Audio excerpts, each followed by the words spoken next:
You know what is strange? We spend our entire lives acting like public relations managers for our own personalities. Someone gets the wrong idea about you. They misread your tone. They assume you have a bad motive. And what is your immediate instinct? You want to fix it.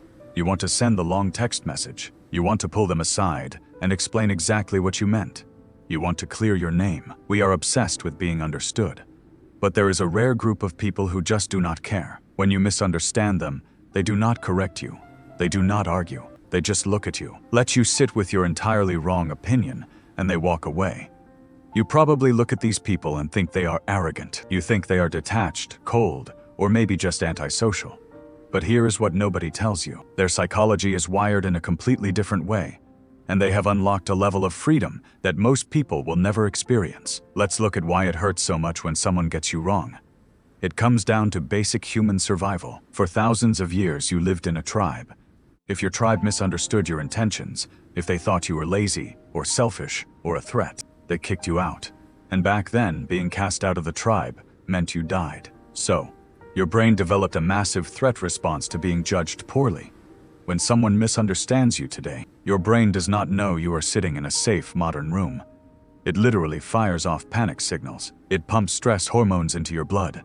It screams, "Fix this social bond right now, or we are going to die." Most people are complete slaves to this biological glitch. They will exhaust themselves trying to control how everyone else sees them. They will apologize when they did nothing wrong. They will twist their own words to make the other person comfortable. But the people who let themselves be misunderstood, they have overridden this glitch. They have developed what psychologists call a high internal locus of control. They do not need external validation to know who they are. Think about it, like a thermostat versus a thermometer. A thermometer just reacts to the room. If the room is cold, the thermometer drops. That is most people reacting to public opinion. But a thermostat, it sets its own temperature. It does not care what the rest of the room is doing. Here is the cold, hard reality that most people refuse to accept. You cannot control human perception. You just can't. When someone looks at you, they are not actually seeing you. They are seeing a reflection of their own baggage, their own insecurities, their own past trauma. If someone is deeply insecure, they will see your quiet confidence as arrogance. If they are a chronic people pleaser, they will see your healthy boundaries as cruel. If they are terrified of taking risks, they will look at your ambition and call it greedy. You could spend 3 hours sitting across from them, explaining your exact intentions, and they will still filter your words through their own broken lenses. People who let themselves be misunderstood figured this out a long time ago.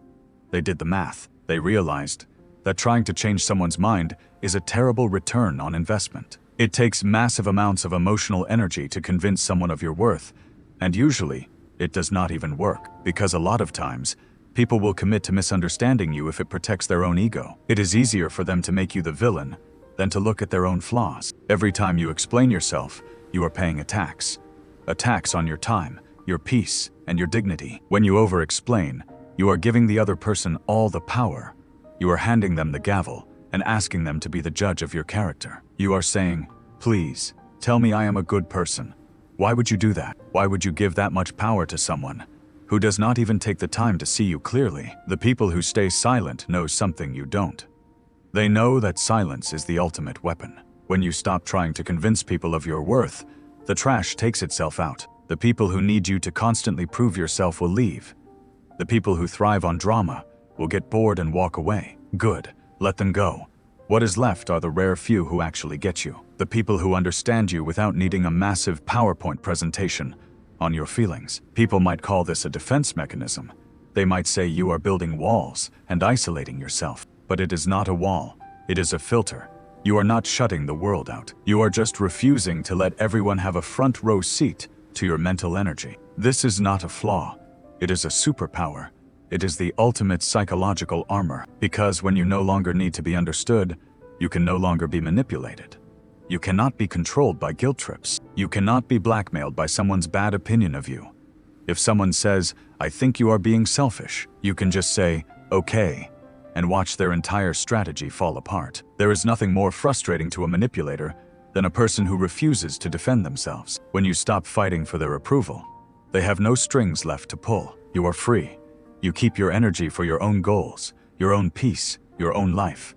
You do the work in silence. It takes a profound amount of self-trust To let people think the worst of you when you know the truth is different. It means you have finally stopped acting as the defense attorney in a court case you never signed up for. You don't need to be loud to prove you are right. You don't need a jury to agree with your life choices. So, the next time someone completely misjudges you, the next time someone assumes the worst, do not rush to correct them. Do not type out the long paragraph. Just look at them, let them be entirely wrong, and walk away. It is the most powerful thing you can do. If this hit home for you, hit the subscribe button. Join the people who think differently. I will see you in the next one.